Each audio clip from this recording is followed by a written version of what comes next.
Hey everyone, Al DeMarco here, General Manager at DeMarcoSports.com. Before I get to your complimentary picks today, you have probably heard about the numbers, that money that is going to be bet on that little game called the Super Bowl right around the corner. So let's just quickly discuss them for a second.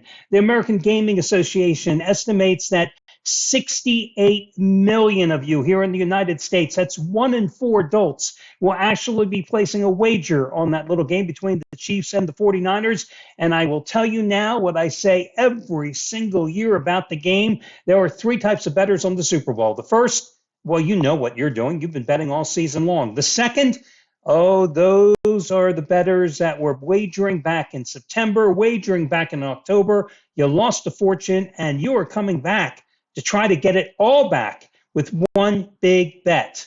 And that is problematic because, well, do I really have to explain why? And then the third, you're betting because, well, damn it, it's the Super Bowl and you've got to bet it. You're the type that watch the Kentucky Derby just because, well, it's the Kentucky Derby and maybe there's a chance that one of those horses goes on to win the Triple Crown. Yeah, that's not so wise either. So again, it always happens. It always plays out that way. But listen, there's some more interesting numbers here. So the American Gaming Association says that the handle is going to be about 35% more than last year, which set a record a year ago when it was 16 billion. Now they estimate it's going to be a little over 23 billion. 1.5 of that billion is going to be bet legally. Scary, isn't it? So, Gavin Newsom in California. Hey, Greg Abbott in Texas. Why you clowns are worried about, building your wall in Texas or in California, worrying about, whatever financial crisis you guys have in the big state of CA, you know, start taking the money legally for Christ's sake, instead of letting all that money go to illegal bookies and offshore accounts in Costa Rica and Curacao and whatever godforsaken country outside of the United States. Why should this money go anywhere else other than in the coffers of states that still don't allow legalized sports gambling? There's only 38 states. Georgia, I'm looking at you. Yeah, you too. It's just ridiculous. It is just ridiculous that all this money is going outside of the United States. I'd even say that if Danny the Bookie was still alive, and he might still be alive. It's just ridiculous. Anyway, by the way, I think the American Gaming Association, I think they are severely underestimating that handle of 23 billion. Yeah, I think it'll be substantially more, but of course, there's no way we can prove it. So anyway, let's get to your complimentary plays here for today's action. We'll run these in reverse chronological order. And let's start with that little game between Kentucky and Vanderbilt. Well, the Wildcats have certainly fallen apart here. They look like they had put it all together when they hammered Georgia, a game in which they were up 28 and won comfortably at home a couple of weeks ago. And since then, the bottom has fallen out. Next game, they went to South Carolina. They lost, and their offense just totally disappeared. And then, of course, they're coming off back-to-back losses at home in Lexington to Rupp Arena, first in overtime to Florida, and then, of course, to Tennessee. Now, DJ Wagner, their starting point guard, did not play in either one of those games. And listen, he has missed 3 games this season. He also missed the North Carolina-Wilmington game at home. They have lost all 3 of them by a combined 21 points. Is he an integral part of their lineup? Absolutely, because, guys, he averages 12 points, 3.5 assists a game, 2.5 steals, shoots at about a 43.5% clip from the field, plays, a substantial number of minutes too. Obviously, the point guard kind of dictates that high octane offense for Kentucky, but Kentucky's bigger problem is they score a lot, they give up a lot of points too. Problematic, right? And listen, even though they've got 3 7-footers on that team, those guys have not been producing. But they're going to Vanderbilt tonight. Now, Vandy, last year, remember what happened in the 10-day stretch in the month of March?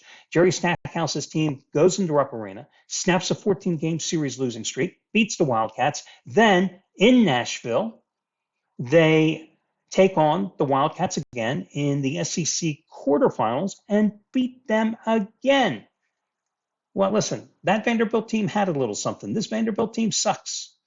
Just a horrendous shooting team, can't score, And I know the line is big tonight. It's moved from 8.5, 9 up to 10 points. But I think if Kentucky is going to snap out of its losing streak, it is going to happen tonight. I look at the metrics of these two teams, right? You've got a Kentucky team that averages almost 89 points a game. You've got a Vanderbilt team that averages a little over 66. You've got a Kentucky team that shoots nearly 50% from the field. You've got a Vanderbilt team that barely hits 39% of the shots. Effective field goal defense or offense. You've got a Kentucky team that shoots at a 56% clip. You've got a Vanderbilt team that shoots at 44%. 3-point percentage shots. Kentucky, 40%. Vanderbilt, 28%. In terms of their 3-point shooting, you've got a Vanderbilt team that is ranked 340, number 340 in the nation. There's only 353 D1 teams. So Kentucky has so many offensive advantages. Also, Vanderbilt is a very small team across the front line. So Kentucky should, if the 7-footers just step out on the floor, put their hands up, they ought to get a couple of rebounds here. I think it's worth investing on Kentucky as a double-digit road chalk tonight, and I think they win this game kind of comfortably and finally get the W and play up a little bit to their potential. So I like Kentucky in this spot.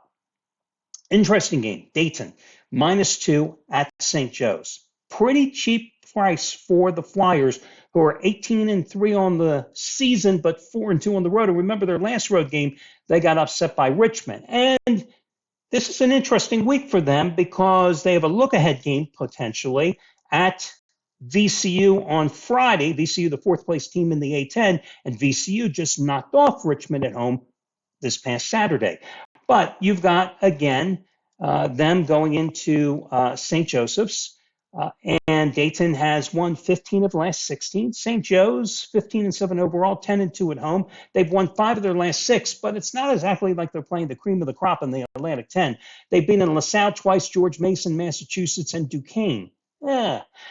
Second in the Atlantic 10 in scoring in terms of conference play, averaging about 78 points a game, but 12th out of the 15 teams in the A10 in terms of points allowed, giving up 77 points a game. Yeah, and I'm only being asked to lay 2 points with the Flyers. Yeah, I'm all in. I can do that. So I will certainly go with St. Joe's, with Dayton in that spot.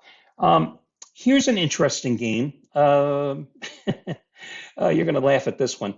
How about St. John's -22 tonight at home against DePaul? Okay, it's DePaul. I mean, why would anybody want DePaul? 3-18 on the season, 7-14-1 against the spread, 0-6 on the road. Their last 8 league games, they've sucked. They've lost those games by an average margin of 24.5 points. Their leading scorer, Chico Carter, has a rib injury. He's missed 6 straight games, and I don't think he's going to play tonight either. He's expected to be out another week. They're coming off a 93-68 home loss to Xavier on Saturday. This is a bad team that's allowed 87.2 points a game over their last 6 games. They've lost 10 straight games since they beat Chicago State. Yes, that noted powerhouse, Chicago State, back on December 30th. They've lost 23 consecutive conference games dating back to eternity. St. John's has lost, 5 of their last 6. Their only win coming against Villanova, and they just got hammered at home by Connecticut.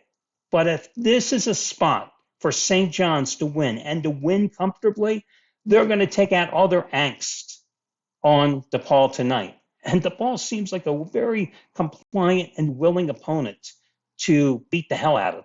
So I think St. John's and Rick Pitino are going to roll here big tonight. Now, of those 3 selections, I like Kentucky #1. I like Dayton #2. And I like that 22.5 point favorite St. John's as #3. That'll do it. Go forth, have fun, and we'll talk to you again tomorrow.